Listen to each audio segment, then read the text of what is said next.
KNR news కి స్వాగతం. ముందుగా ముఖ్యాంశాలు. Pendurthi traffic SI S Narasimha ప్రజలకు పిలుపు. రహదారి భద్రతలు. విశాఖ నగరాన్ని తీర్చిదిద్దడమే లక్ష్యంగా తాము పనిచేస్తారన్న ఇటీవల నగర పోలీస్ కమిషనర్ గా బాధ్యతలు స్వీకరించిన శంకర్ బాద్రా బాగ్చి. సీఎండీ అనుసరిస్తున్న ప్లాంట్ తిరోగమన విధానాలను వెంటనే ఆపాలి. ఉక్కు అఖిలపక్ష పోరాట కమిటీ ఆధ్వర్యంలో ధర్నా. తెలుగుదేశం పార్టీ సీనియర్ నాయకులు దామిని బాలప్రసాద్, సాలా హరిగోపాలరావు ప్రారంభం. రోడ్డు ప్రమాదం జరిగినప్పుడు మనిషి ప్రాణాలు పోకుండా హెల్మెట్ ఎంతో భద్రతను ఇస్తుందని, దీన్ని అన్ని వర్గాల ప్రజలు గ్రహించి జాగ్రత్తలు పాటించాలన్నారు. Pendurthi traffic SI S Narasimha ప్రజలకు పిలుపునిచ్చారు. రహదారి భద్రతలు, హెల్మెట్ ధారణపై ప్రజలకు అవగాహన కల్పించడానికి పెందుర్తి ట్రాఫిక్ పోలీసుల ఆధ్వర్యంలో పెందుర్తి మెయిన్ రోడ్ కూడలి వద్ద ప్రజలకు అవగాహన కార్యక్రమాలు నిర్వహిస్తున్నారు. ఈ సందర్భంగా ఎస్ఐ నరసింహ మాట్లాడుతూ వాహనదారులు తమ వాహనాన్ని నడిపేటప్పుడు హెల్మెట్ ధరించడం భారంగా భావించొద్దన్నారు. నిండు ప్రాణాలు నిలబెట్టడానికి హెల్మెట్ ఎంతో ఉపకరిస్తుందని తెలియజేశారు. ఈ కార్యక్రమం పలువురు ట్రాఫిక్ సిబ్బంది పాల్గొన్నారు. కొనుక్కొని డ్రైవ్ చేయండి. వ్యాలిడ్ రికార్డ్స్ మీతో పెట్టుకోండి. మీరు ఒకవేళ 4 వీలర్లో వెళ్ళినట్లయితే ఖచ్చితంగా సీట్ బెల్ట్, వ్యాలిడ్ రికార్డ్స్ పెట్టుకోండి. డ్రింక్ చేసి ఎట్టి పరిస్థితులను కూడా డ్రైవ్ చేయకండి. మీ కుటుంబం మీ మీద ఆధారపడి ఉంటుంది. మీరు బయటకు వెళ్ళారంటే మీ మీద ఎంత నమ్మకంతో మీరు తిరిగి వస్తారని మీ ఇంటి దగ్గర ఎదురు చూస్తుంటారు. కనుక ప్రతి ఒక్కరూ తమ విధిగా ట్రాఫిక్ నియమాలు పాటిస్తూ, మీ వ్యక్తిగత భద్రత పాటిస్తూ, అది డాక్యుమెంట్స్ కానీ లైసెన్స్ కానీ పెట్టుకొని వ్యాలిడ్ మంచి క్వాలిటీ హెల్మెట్ ధరించుకొని సురక్షితమైన ప్రయాణం చేయండి. మా పోలీసు వారి మనవి. ఓకేనా? Thank you. అవైలబిలిటీ ఫోన్లో ఉన్నా మేము యాక్సెప్ట్ చేస్తున్నాం. అంత ముందర ఒరిజినల్ రికార్డే ఉండాలి, అదే ఉండాలి అని అనట్లే కదా. ఫస్ట్ ఆఫ్ ఆల్ హెల్మెట్ ఉంటే మేము ఆపం అది చూసుకోండి. కనుక ఆ హెల్మెట్లు కూడా బిఎస్సి అనే మార్క్ ఉంటుంది. ఎక్కడ కొనేస్తే అది ఏమి ఓన్ దొరికే పడితే మీ తల ఊరిపోతే హెల్మెట్ ఊరిపోతుంది. మంచి క్వాలిటీ హెల్మెట్. ఒకరు కూడా హెల్మెట్ ఖచ్చితంగా సిటీలోనే కాదు మొత్తం హోల్ కంట్రీలోనే హెల్మెట్ విషయంలో సుప్రీంకోర్టు గైడ్లైన్స్ ఉన్నాయి. ఎవరో ఈ ఫేక్ వాట్సాప్ మెసేజ్లు నగరంలో 10 మాట్లాడడం నేరం మరియు ప్రమాదకరం.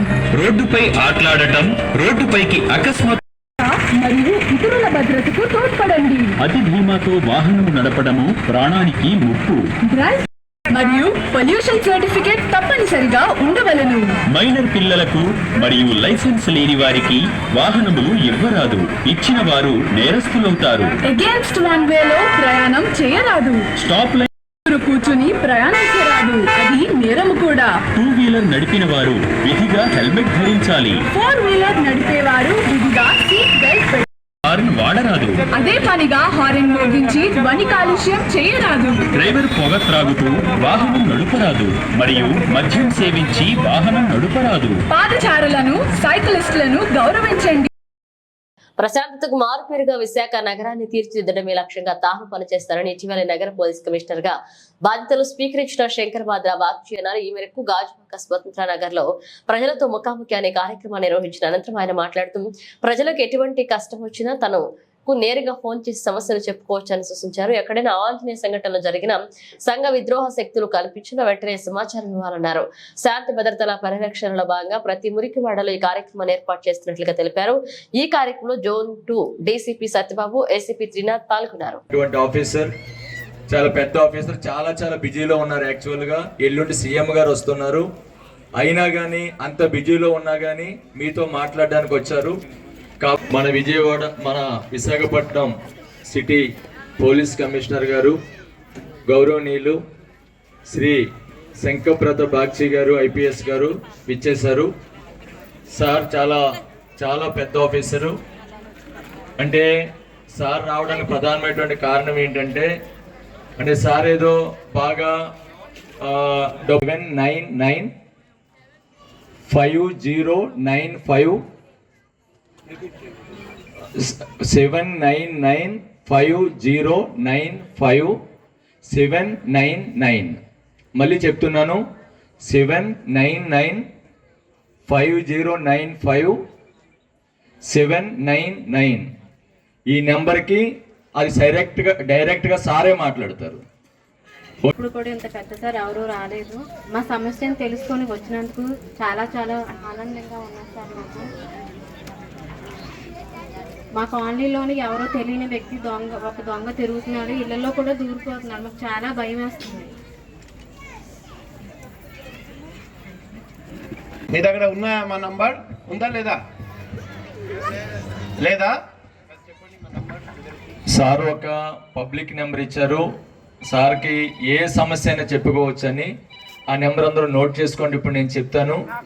ఇది ఎనీ ఇష్యూ మీరు ఎవరైనా కానీ ఎనీ టైము సార్కి మీ సమస్య వాట్సాప్ చేయొచ్చు, ఆడియో మెసేజ్ పెట్టచ్చు, వీడియోలు పెట్టచ్చు, ఫొటోస్ పెట్టచ్చు, మీరు కాల్ చేయొచ్చు. ఎట్లా చేసినా సార్ ఆ సమస్యను పరిష్కరిస్తారు. ఇప్పుడు మేము స్టీల్ ప్లాంట్ నుంచి ఇక్కడికి వచ్చే వరకు సార్కి 10 కాల్స్ పైన వచ్చినాయి.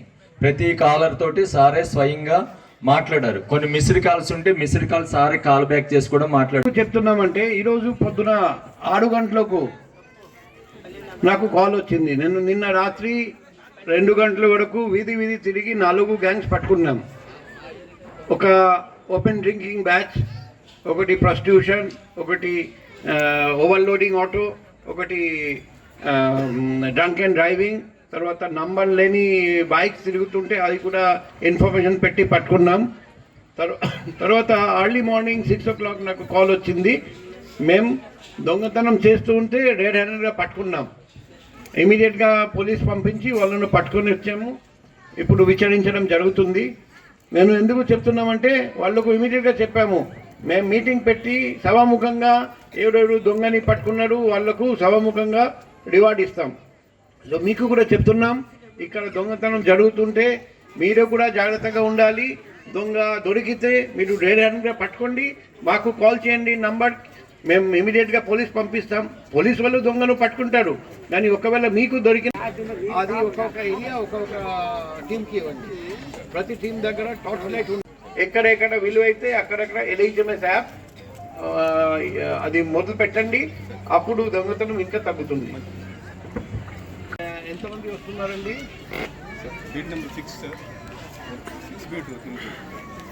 ఎంతమంది అంటే మొత్తం ప్రతి రాత్రి ఎంతమంది వస్తారండి? ఇద్దరు అంటే మొత్తం క్రైమ్ బీట్లో ఎంతమంది ఉన్నారు? టోటల్ 4. సో అంత పెద్ద కాలనీకి 4 అది సరిపోవట్లేదు. సో ప్రతి ఈ 4కి 4 టీమ్గా డివైడ్ చేయండి. ఒక కానిస్టేబుల్కి ఒక వాలంటీర్, 1-2 వాలంటీర్స్ రావాలి ప్రతిరోజు రాత్రి. అలా 4 టీమ్స్ అవుతాయి.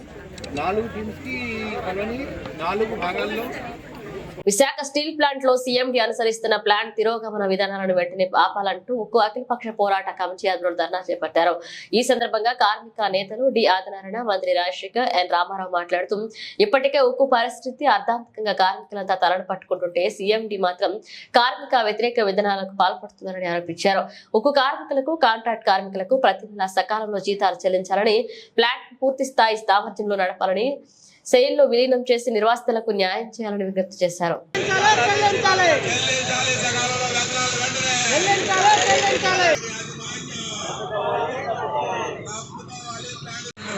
నిరసన కార్యక్రమాలు, ముట్టడి కార్యక్రమాలు చేయడం జరిగింది. అయితే 2 రోజుల కింద ఆయన సర్టిఫికేట్ ఇచ్చారు, మనం త్యాగాలు చేయాలని చెప్పేసి. మనం త్యాగాలు చేయాలి. ముందుగా ఎవరైతే డైరెక్టర్స్ ఉన్నారో తక్షణమే సీఎండీ గారు మరి సొంతకాలు. అయితే ఈరోజు సాయంత్రానికి మన మినిస్టర్ గారు వస్తున్నారు. మొట్టమొదటిసారిగా ఎన్డీఏ కూటమి అయినటువంటి స్టీల్ మినిస్టర్ గారు కుమారస్వామి గారు వస్తున్నారు. మన సైడ్లో విలీనం చేయాలి, అలాగే పూర్తి స్థాయి ఉత్పత్తి చేయాలి. కార్మికుల యొక్క సమస్యలు ఏమైనా సమస్యలు పరిష్కరించాలని చెప్పేసి ఒక 3 డిమాండ్స్తోనే అందరం కూడా బ్రాంచెస్ పెట్టుకొని అటెండ్ అవ్వాలని చెప్పేసి అందరికీ కూడా చేసి సప్లై చేయడం జరుగుతుంది. ఎందుకంటే ఆయన అలాగే ప్రయారిటీ ఇచ్చినట్టు ఫస్ట్ టైం మంత్రిగా సందర్భంలోనే కార్మికుల యొక్క మనోవేదన, కంపెనీకి నాశనం చేసే పరిస్థితి యాజమాన్యం తీసుకొస్తుంది. మన దగ్గర వచ్చిన మెటీరియల్ ఏదైతే మిల్స్ ద్వారా అమ్ముతున్నామో ఈ డబ్బులంతా కూడా దోచేయడం జరుగుతుంది. వీటన్నిటి మీద మనందరూ కూడా పెద్ద ఎత్తున పోరాటం చేసే ఆవశ్యకత ఉంది. మాట్లాడితే రికార్డ్ అవుతుంది. ఈ నేపథ్యంలో ఉక్కు శాఖ మంత్రులు కుమారస్వామి గారు, ఆయన బెంగళూరు కాబట్టి, కర్ణాటక కాబట్టి మన పక్క రాష్ట్రం, ఆయన తండ్రి గారు ప్రధానమంత్రి దేవగారు ఉన్నారు. అప్పుడు విఎస్ఎల్ని సెయిల్లో విలీనం చేశారు. ఇప్పుడు మళ్ళా గుర్తులేమో కావాలి సహకారం. ఇక్కడ ఉన్నటువంటి తెలుగుదేశం జనసేన సహకారంతో ఉన్నటువంటి ప్రభుత్వం చాలా విశాఖపట్నం స్టీల్ ప్లాంట్ ని అమ్మకుండా ఆపుతారని చెప్పేసి నెల రోజుల నుంచి కార్మికులకు చాలా విశ్వాసంతో ఉన్నారు. కానీ నిన్న పేపర్ స్టేట్మెంట్ చూసిన తర్వాత కార్మికులందరూ కూడా చాలా గందరగోళానికి గురవుతా ఉన్నారు. నిన్నటి నుంచి ప్రతి ఒక్క కార్మికుడు కూడా ఇది నిజమేనా, నిజం కాకపోతే బాగుంటుందని చెప్పేసి అడగడం జరుగుతూ ఉంది. కాబట్టి మనం కూడా అదే కోరుకుంటున్నాం. ఏదైతే ఈ ప్రకటనలు వచ్చాయో ఈ ప్రకటన నిజం కాదని విశాఖపట్నం స్టీల్ ప్లాంట్ దీనికి మైన్స్ లేకపోవడం వల్ల మనం టన్ను దగ్గర 4,000 నుంచి 5,000 రూపాయలు అదనంగా నష్టపోవాల్సి వస్తుంది. ఇప్పుడు మన ముందు ఏంటంటే వీటన్నింటినీ కూడా పరిరక్షించుకోవాలంటే ఒకే ఒక ఎజెండా, విశాఖపట్నం స్టీల్ ప్లాంట్ ప్రభుత్వం కొనసాగాలి, సెయిల్లో విలీనం చేయాలి. ఎందుకు సెయిల్లో విలీనం చేయమంటున్నాం? మన మైండ్స్ లేవు కాబట్టి, ఎటువంటి వేతనాలు లేని పరిస్థితి, వేతనం కూడా లేని పరిస్థితి. ఇటువంటి సందర్భంలో మన ఈ కంపెనీ కానీ సెయిల్లో పెంచేసినట్టయితే అందరి ప్రయోజనాలు కాపాడబడతాయనే ఉద్దేశంతో చేస్తున్నా. స్టీల్ ఎవరైతే జాయింట్ సెక్రటరీ ఉన్నారు కాబట్టి మైకులో కాకుండా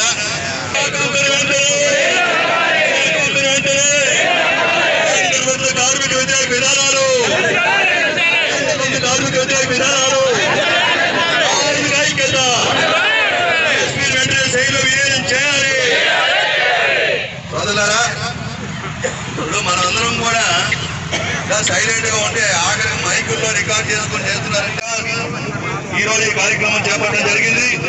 నిన్న బాలచెరువు గేట్ లో, ఈ రోజు మళ్ళా మెయిన్ గేట్ దగ్గర అడ్మినిస్ట్రేటివ్ బిల్డింగ్ దగ్గర ఎవరైతే పెద్దలు ఉంటారో ఆ పెద్దలందరూ దొంగలుగా తయారయ్యారు. ఉన్నటువంటి మన ఏదైతే మెటీరియల్ కొంటున్నామో మన ఫారిన్ కంట్రీస్ నుంచి కోల్ కానీ లేదా లైమ్ కానీ మన దేశం నుంచి కొంటున్నటువంటి హెయిర్ గ్లాస్ కానీ అల్యూమినియం కానీ స్పేర్ పార్ట్స్ కానీ ఇటువంటి విషయాల్లో ఖర్చేమీ లేదు, నష్టమేమీ లేదు. కాబట్టి విశాఖపట్నం స్టీల్ ప్లాంట్ ని నడపాలి, విశాఖపట్నం స్టీల్ ప్లాంట్ ని ప్రైవేటీకరణ ఆపాలని చెప్పేసి చిత్తశుద్ధి కానీ ప్రభుత్వానికి ఉన్నట్టయితే తక్షణమే విశాఖపట్నం స్టీల్ ప్లాంట్ ని సెయిల్లో విలీనం చేయాలని చెప్పేసి డిమాండ్ చేయడం జరుగుతూ ఉంది. ఈ రోజు విశాఖపట్నం స్టీల్ ప్లాంట్ సందర్శనకు ఇచ్చేసినటువంటి స్టీల్ మంత్రి గారికి స్వాగతం తెలియజేస్తూ ఆయన వచ్చిన సందర్భంగా విశాఖపట్నం స్టీల్ ప్లాంట్ ని సెయిల్లో విలీనం చేస్తామని చెప్పేసి ప్రకటించాలని చెప్పేసి కోరడం జరుగుతూ ఉంది. మనకు తెలుసు 1921-22లో సీఎం 8,000 కోట్ల రూపాయలు లోన్స్ తీసుకొచ్చి 5,000 కోట్ల రూపాయలు నష్టాలు. తర్వాత వచ్చినటువంటి చైర్మన్ గారు ఉన్నటువంటి ఉత్పత్తి తీయకుండా ఉన్న లాభాల్ని, ఉన్నటువంటి ఆస్తులు నికర ఆస్తులు తీసుకెళ్లి అప్పుడు వడ్డీలు కడుతున్నారు. తిరిగి కార్మికులు త్యాగం చేయబడ్డారు. త్యాగం ఉన్నతం చేయమని త్యాగం వాళ్ళ గతంలో కూడా బిఎంసీకి 98 చెప్పారు. ఉత్పత్తి వస్తేనే జీతం తీసుకుంటారు, లాభం మనకు వచ్చినటువంటి బెనిఫిట్లు ఇవ్వకపోగా మీరు త్యాగం చేయండి అంటే మనం ఇచ్చే డబ్బులతో మళ్ళీ ఢిల్లీకి దిగడము, వానకాండ తిరగడం, విహారాలు చేయడానికి మీ అందరూ కూడా ఇటువంటి విధానాలు మంచిది కాదు. కార్మికులు దొంగలుగా చిత్రీకరించిన సర్కులర్లు, ప్లీజ్ అనలైజర్లు ఇట్లాంటివి పెట్టడం ఇవన్నీ కూడా దారుణమైన పరిస్థితి. వీటన్నిటి ఉపసంహరించుకొని క్రమ పద్ధతిలో విశాఖపట్నం స్టీల్ ప్లాంట్ ని కాపాడుతూ ఈ కంపెనీ కోసం ఎవరైతే పద్ధతిలో అలాగనే కార్మిక వర్గాన్ని మేలు చేసే విధంగా ఈ కర్మాగార ప్రయోజనాలు కాపాడే విధంగా మనందరం కూడా ముందుకెళ్ళిన తరుణంలో ప్రతి ఒక్కరూ కూడా సంఘటిత ముందుకు పోయి పరిరక్షణ పోరాటం ఏదైతే పిలిపిస్తుందో ఉత్పత్తి తీసే డబ్బులు కార్మికులు ఇంకా త్యాగం చేయాలని చెప్పారంటే ఉత్తర్వు కూడా జరిగింది. మంత్రిగా దృష్టికి కూడా తీసుకెళ్ళడం జరుగుతుంది. ఈ సమస్యని మనం పరిష్కారం రాష్ట్ర ప్రభుత్వం అనమాట. ఖచ్చితంగా రాష్ట్ర ప్రభుత్వం, ఎన్డీఏ కూటమిలో ఉన్న ప్రభుత్వం, మన స్థానిక పల్లా శ్రీనివాసరావు గారు, భరత్ గారు, ప్రధానమంత్రి గారి, అలాగే ఇక్కడ ఉన్నటువంటి మన ముఖ్యమంత్రి గారిని, చంద్రబాబు నాయుడు గారిని, పవన్ కళ్యాణ్ గారితో సమావేశం ఏర్పాటు చేసే ఒక ఉద్దేశమైన డిజైన్వెస్ట్మెంట్ అంటారు. సెయిల్లో కూడా డిజైన్స్ ఉంది కదా, సెయిల్ ఆల్రెడీ 25-30% డిజైన్వెస్ట్మెంట్ ఉంది. కాబట్టి మీరు విశాఖపట్నం స్టీల్ ప్లాంట్ ని ఎన్ఎండిసి లాంటి కలిపినా ఎటువంటి నష్టం ఉండదు.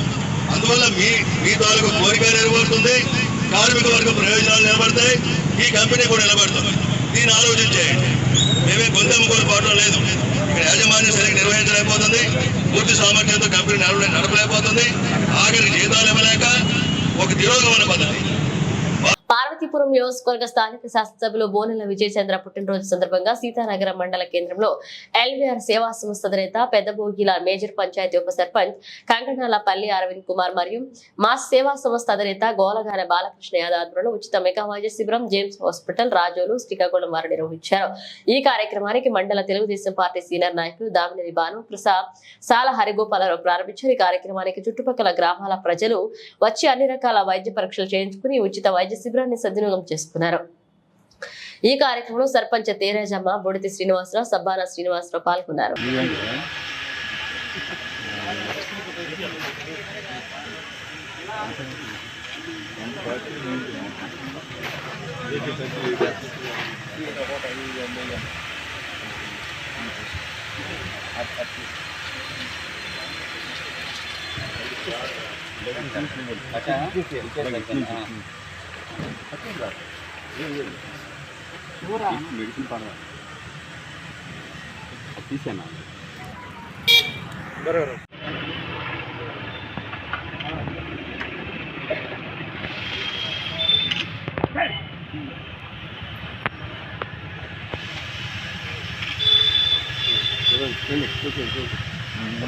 మీరు చెక్ చేసుకోండి.